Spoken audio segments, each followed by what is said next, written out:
Bismillah ar-Rahman ar-Rahim. Avant de commencer, j'espère que cette vidéo te sera bénéfique, qu'Allah t'en fasse profiter. Si c'est le cas, n'hésite pas à t'abonner et à liker, ça nous aide énormément à faire connaître ce rappel à d'autres personnes qui en ont besoin. Qu'Allah te récompense. Harry, je vais te poser une question toute simple. Toi, ce matin, quand tu es sorti de chez toi, pour aller au travail, à la fac, faire les courses, emmener les enfants à l'école, qu'est-ce que tu as dit avant de fermer la porte? Rien? Wallahi, tu n'es pas seul. La majorité des gens sortent de chez eux exactement comme ils entrent dans une pièce vide, sans un mot, sans une pensée pour Allah, juste le pilote automatique. Clés, chaussures, porte, dehors. Et pourtant, ce moment précis, celui où tu franchis le seuil de ta maison, est un des instants les plus vulnérables de ta journée. C'est le moment où tu quittes ta forteresse, ton espace protégé, pour entrer dans un monde rempli d'épreuves, de tentations, de dangers visibles et invisibles. Et c'est précisément à cet instant que le prophète, sallallahu alayhi wa sallam, nous a enseigné des paroles de protection. Aujourd'hui, je ne vais pas te parler juste de la fameuse invocation de sortie que tout le monde connaît, « Bismillahi tawakkaltu ala Allah, la hawla wa la quwwata illa billah ». Non, je vais te parler d'autre chose. Je vais te parler du lien entre cette sortie et une sourate que tu connais par cœur, que tu récites sûrement plusieurs fois par jour dans tes prières, mais dont tu ignores peut-être la place exacte qu'elle occupe dans la protection de ton quotidien, sourate Al-Ikhlas. Et le mérite dont je vais te parler aujourd'hui, Khalas, la majorité des musulmans ne le connaissent même pas. Accroche-toi, ça va être dense, mais wallahi, ça vaut le coup. Numéro 1. Une sourate minuscule, un poids immense. Avant de parler du moment précis où réciter cette sourate, il faut d'abord comprendre ce qu'elle représente vraiment. Parce que si tu ne comprends pas le poids de Al-Ikhlas, tu vas juste la réciter mécaniquement, comme on récite un texte qu'on a appris par cœur à l'école sans y penser. Sourate Al-Ikhlas, c'est 4 versets. 4. 22 mots en arabe. Tu peux la réciter en 5 secondes, montre en main. Et pourtant, le prophète, sallallahu alayhi wa sallam, nous informe qu'elle équivaut, en termes de récompense, au tiers du Coran entier. Il y a un hadith authentique rapporté par l'imam Bukhari. Le prophète a demandé à ses compagnons, « L'un d'entre vous serait-il incapable de réciter le tiers du Coran en une nuit ?»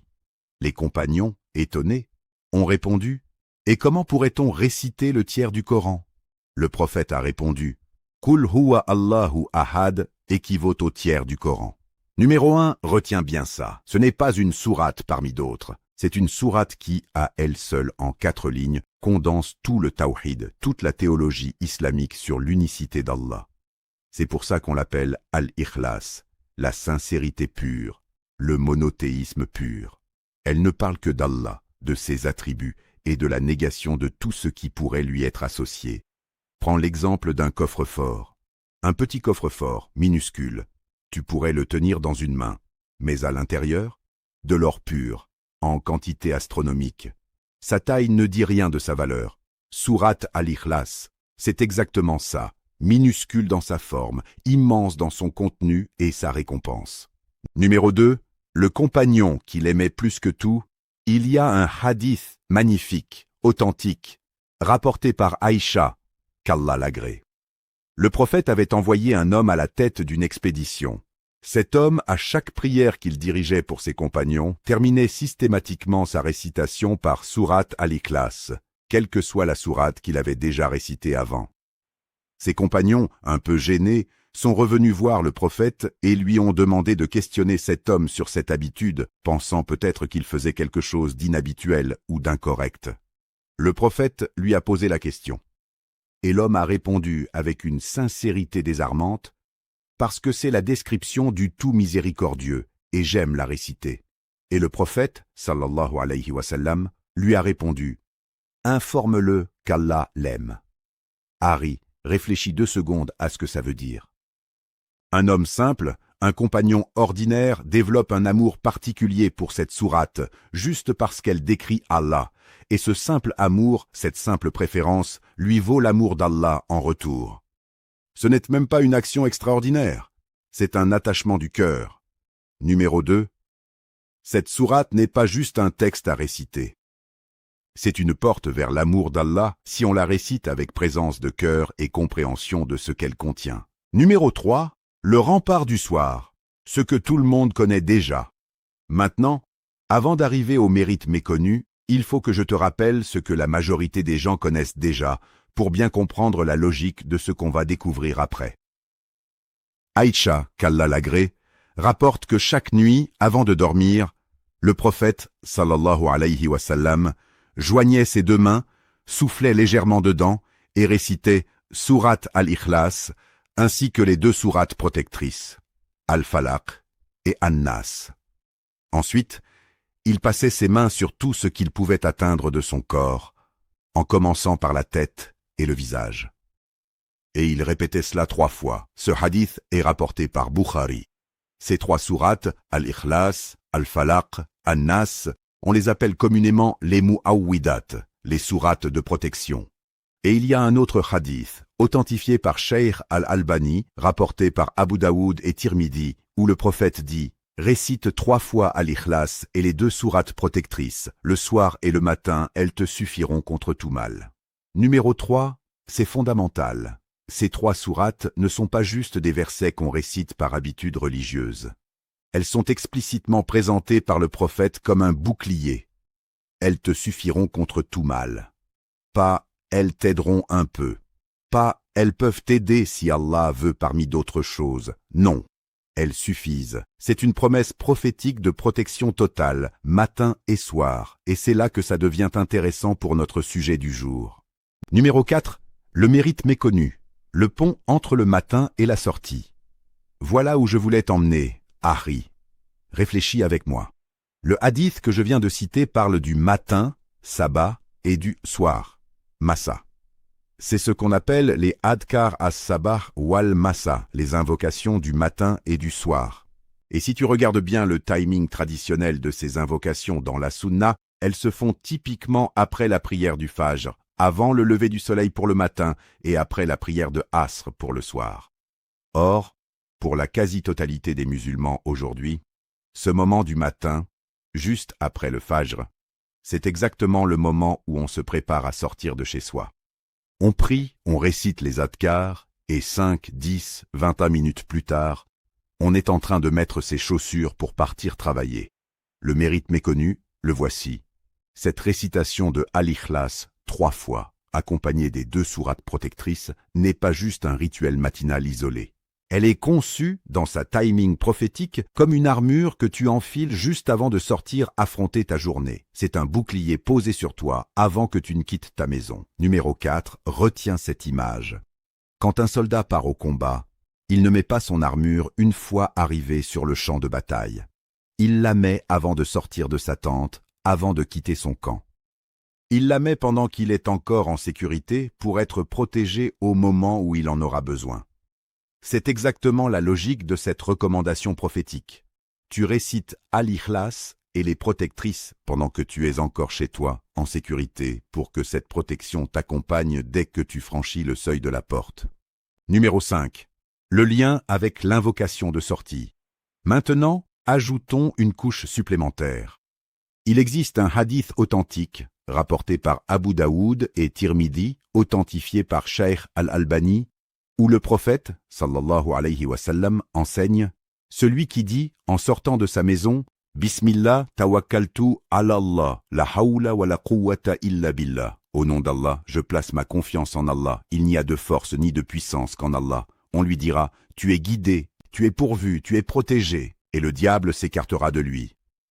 Il y a même une addition dans certaines versions où un autre diable dit à celui qui vient de s'écarter « Comment peux-tu t'occuper d'un homme qui est guidé, pourvu et protégé ?» Numéro 5. Regarde bien la structure de ce qui se passe dans une matinée conforme à la sunna. D'abord, chez toi, tu récites Al-Ikhlas et les protectrices 3 fois. Ton armure est posée. Ensuite, au moment précis où tu poses le pied dehors, tu prononces l'invocation de sortie. La porte de ta protection se referme derrière toi, et les démons s'écartent. Ce n'est pas un hasard, Harry.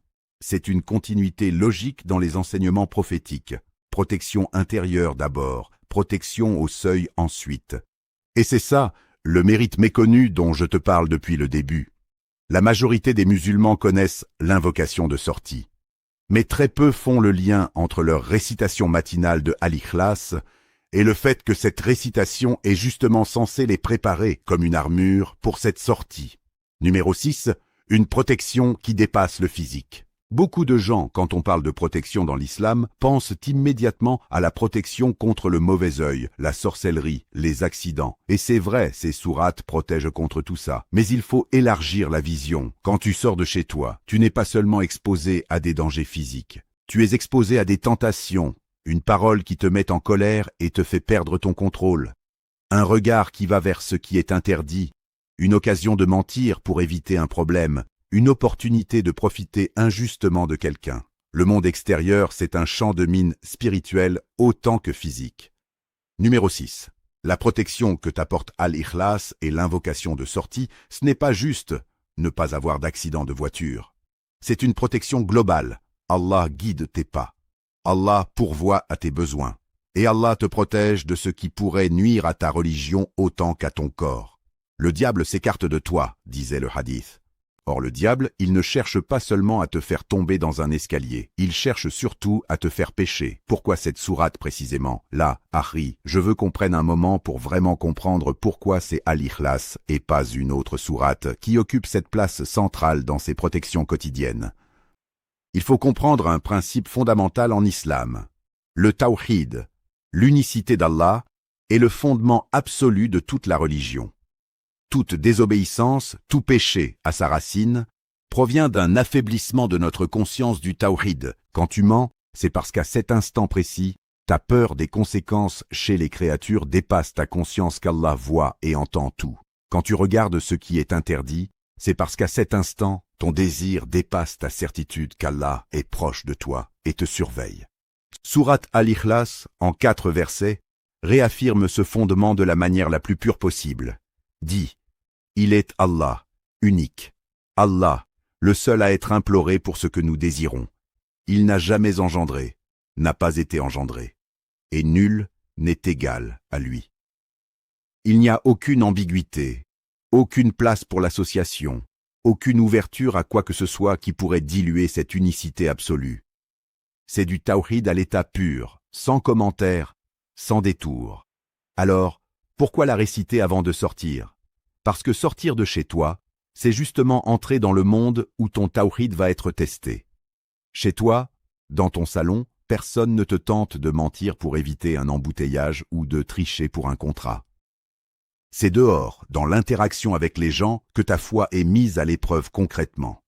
Réciter Al-Ikhlas juste avant, c'est comme réaffirmer intérieurement « Je sors, mais mon cœur reste attaché exclusivement à Allah. » Quoi qu'il arrive dehors, quelles que soient les tentations ou les difficultés, ma boussole reste lui et lui seul. Prends une analogie simple. Imagine que tu dois traverser un désert brûlant, sans aucun point de repère visuel, juste du sable à perte de vue dans toutes les directions. Avant de partir, tu vérifies ta boussole, tu la calibres, tu t'assures qu'elle pointe correctement vers le nord. Pourquoi? Parce qu'une fois dans le désert, sans repère, tu vas devoir t'appuyer uniquement sur cette boussole pour ne pas te perdre. Le monde extérieur, avec toutes ses distractions, ses tentations et ses influences, c'est exactement ce désert sans repère. Et Al-Ikhlas, récité avant de sortir, c'est le moment où tu calibres ta boussole intérieure sur l'unicité d'Allah avant de plonger dans cette étendue de sable où il sera facile de perdre le nord si ta boussole n'est pas bien réglée. C'est ça, le mérite méconnu, Ahri. Ce n'est pas juste une formule magique de protection, c'est un recentrage spirituel systématique, quotidien avant chaque exposition au monde. Réfutation. C'est juste une habitude, ça ne sert à rien de le refaire chaque jour. Certains disent, on récite déjà les adkars tous les jours, pourquoi insister sur ce lien avec la sortie? C'est juste un détail, ça ne change rien concrètement. Et ce n'est pas vrai. Voici pourquoi. Le prophète sallallahu alayhi wa sallam, dans toute sa sunna, n'a jamais rien fait au hasard. Chaque timing, chaque répétition, chaque geste avait une sagesse. Le fait qu'il ait insisté sur cette récitation matin et soir, pas une fois par semaine, pas une fois par mois, mais tous les jours, 2 fois par jour, nous enseigne un principe essentiel. La protection spirituelle n'est pas un acquis permanent. Elle se renouvelle. Exactement comme ton corps a besoin de manger tous les jours, pas une fois pour toutes, ton âme a besoin de ce renouvellement quotidien de protection et de tawhid. Imagine quelqu'un qui te dit « Pourquoi tu te laves les mains avant chaque repas? Tu les as déjà lavées hier. » C'est absurde, non? Parce que la saleté revient chaque jour à chaque contact avec le monde extérieur.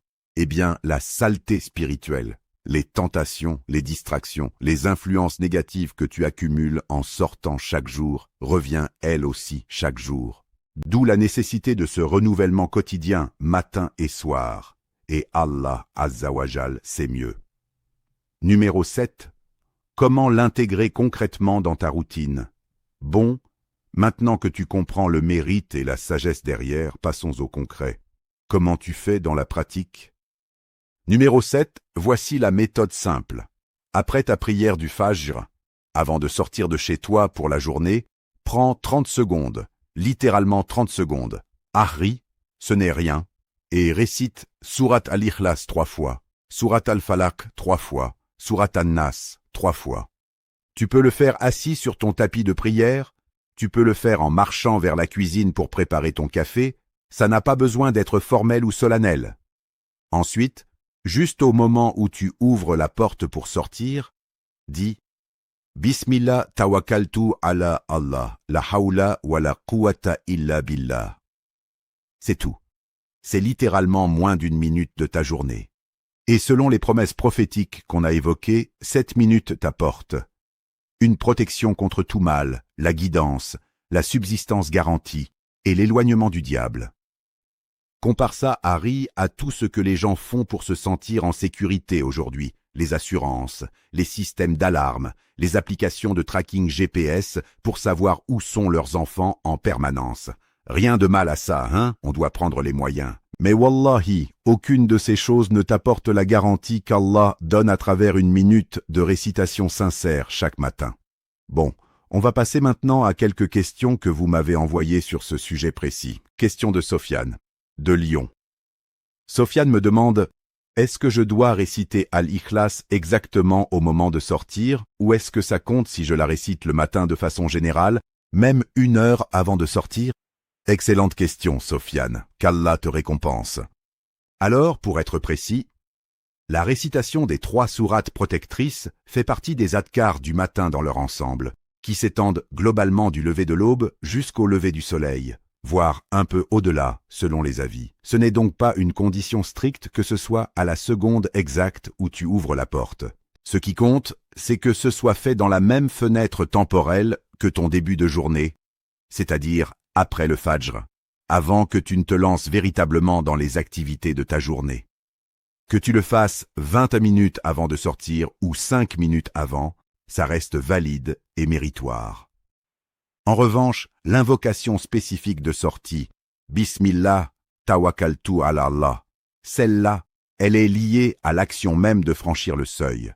Elle se dit au moment précis où tu passes la porte, pas 1 heure avant. C'est une invocation d'action, contrairement aux adhkars du matin qui sont une invocation de moment de la journée.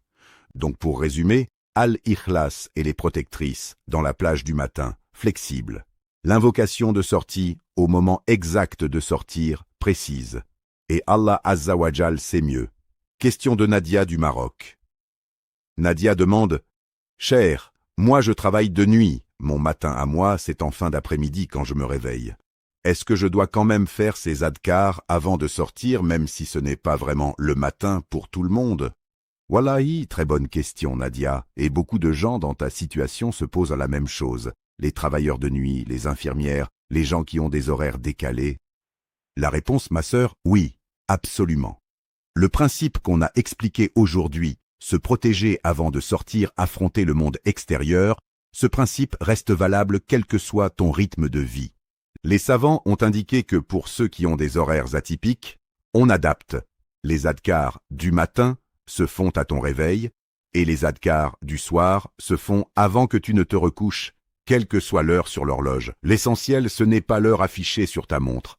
C'est la logique. Tu te réveilles, tu te prépares à affronter ta journée, donc tu prends ta protection spirituelle avant de sortir. Que ce soit à 6 heures du matin ou à 17 heures l'après-midi, le principe reste identique. Numéro 1 pour toi, Nadia. À ton réveil, tu fais tes adkars du matin. Numéro 2. Avant de te coucher, même si c'est en pleine journée pour le reste du monde, tu fais tes adkars du soir. C'est ton horloge personnelle qui compte, pas celle du voisin. Et Allah Azza wa Jal sait mieux. Question de Karim, de Bruxelles. Karim demande: j'ai souvent oublié de faire ces invocations avant de sortir. Parfois je m'en souviens seulement une fois arrivé au travail, dans la voiture ou dans le métro. Est-ce que je peux quand même les réciter à ce moment-là, même si techniquement je suis déjà dehors? Harry, wallahi, c'est le cas de la majorité d'entre nous, ne t'inquiète pas. On vit dans un monde tellement rapide qu'on oublie facilement. La réponse est claire. Oui, tu peux et tu dois les réciter dès que tu t'en souviens, même si tu es déjà sorti. Il y a un principe général en islam très important. Quand on oublie un acte d'adoration à son moment habituel, on le rattrape dès que possible. C'est le même principe que pour la prière.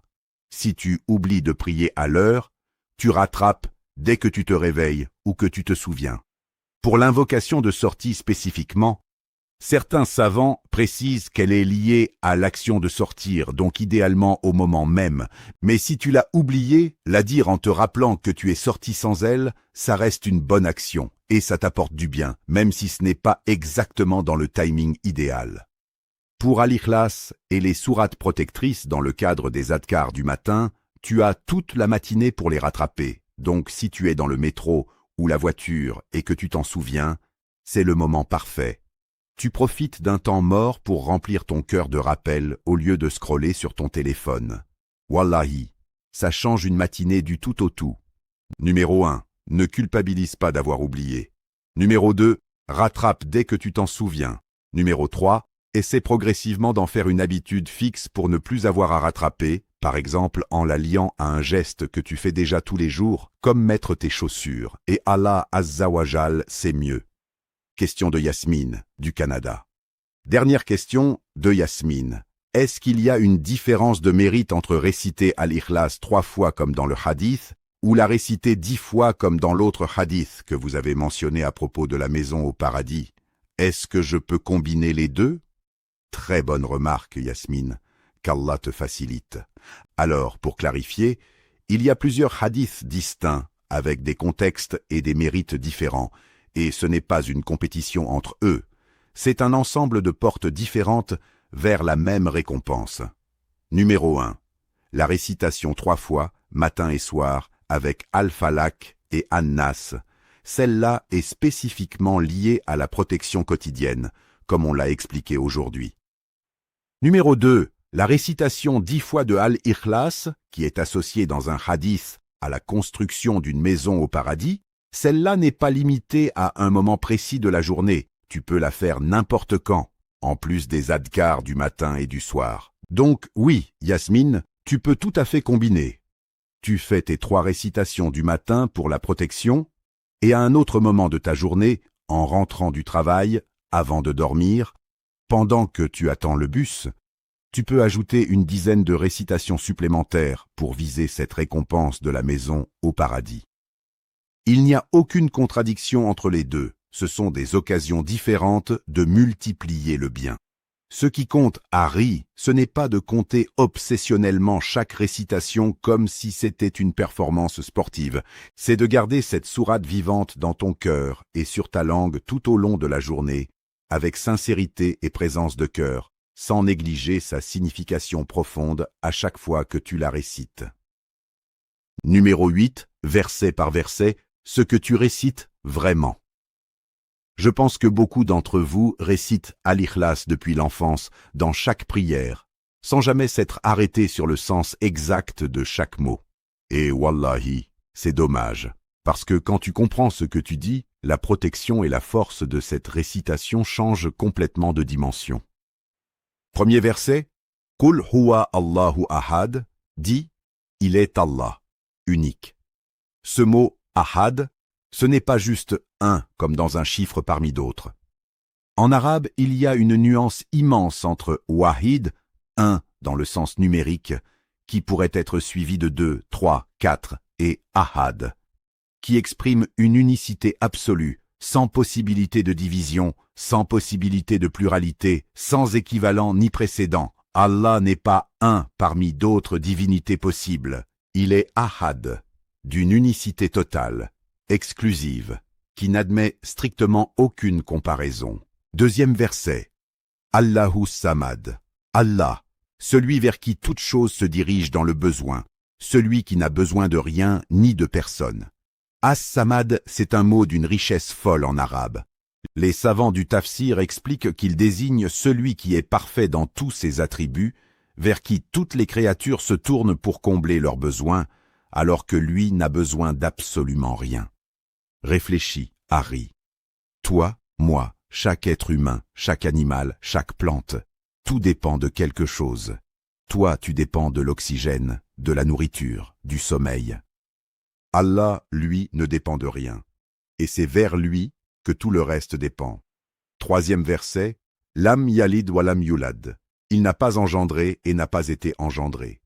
Ce verset, Ahri, c'est une réfutation directe et explicite de toutes les croyances qui attribuent une descendance à Allah, que ce soit un fils, une fille ou une origine. Allah n'a pas de parents, pas d'enfants.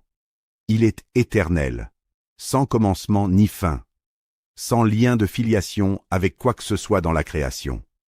Quatrième verset. Walam yakullahu kufuwan ahad. Et nul n'est égal à lui. Aucune créature, aucun être, aucune conception humaine ne peut être comparée à Allah. Il n'a ni équivalent, ni rival, ni ressemblant.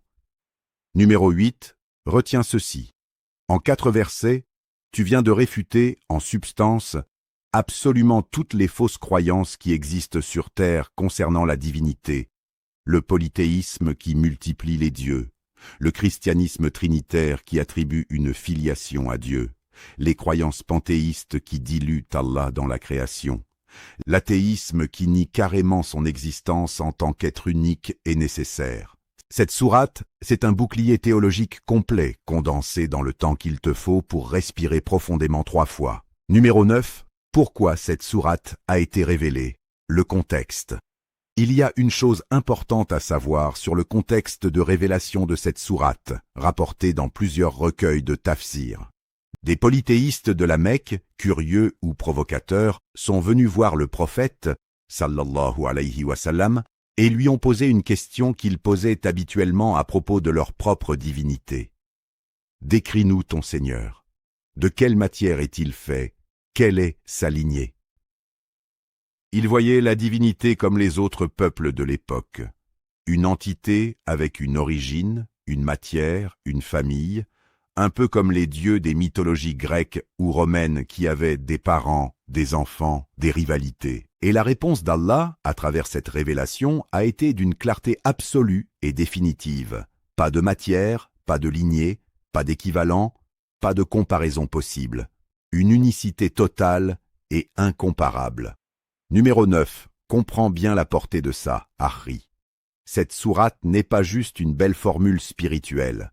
Elle est une réponse directe, argumentée, à ceux qui cherchaient à réduire Allah à une conception humaine, matérielle, limitée. Et c'est exactement pour ça qu'elle est si puissante comme protection. Elle ancre ton cœur dans la vérité la plus fondamentale qui soit, face à un monde extérieur qui, aujourd'hui encore, cherche constamment à diluer, réduire ou déformer la conception d'Allah. Numéro 10. Al-Ikhlas face aux doutes modernes. Ahri, on vit dans une époque où les doutes sur l'existence d'Allah, sur son unicité, sur sa nature, sont partout. Réseaux sociaux, philosophie relativiste, scientisme qui prétend tout expliquer sans avoir besoin de créateur, spiritualité New Age qui mélange tout et n'importe quoi en disant que toutes les religions se valent, ou que Dieu est en chacun de nous d'une manière panthéiste. Ces doutes, ces confusions, ils rentrent dans ta tête par ton téléphone, par tes conversations, par les vidéos que tu regardes sans même t'en rendre compte. Numéro 10. Réciter Al-Ikhlas régulièrement, avec compréhension, c'est comme faire une mise à jour de sécurité sur ton téléphone. Tu sais, quand ton téléphone te propose une mise à jour et que tu cliques « Plus tard », et que ton téléphone devient de plus en plus vulnérable aux virus et au piratage, eh bien ta croyance, c'est pareil. si tu ne renouvelles jamais ta compréhension du tawhid, si tu ne rafraîchis jamais ta certitude sur qui est Allah vraiment, ton cœur devient vulnérable aux doutes qui circulent partout autour de toi. Al-Ikhlas, récité avec conscience chaque matin, c'est ta mise à jour de sécurité quotidienne contre ces virus idéologiques. Réfutation. Réciter sans comprendre, ça ne sert à rien. Certains disent, si on récite Al-Ikhlas sans comprendre l'arabe, sans réfléchir au sens, ça ne sert strictement à rien. C'est juste du bruit.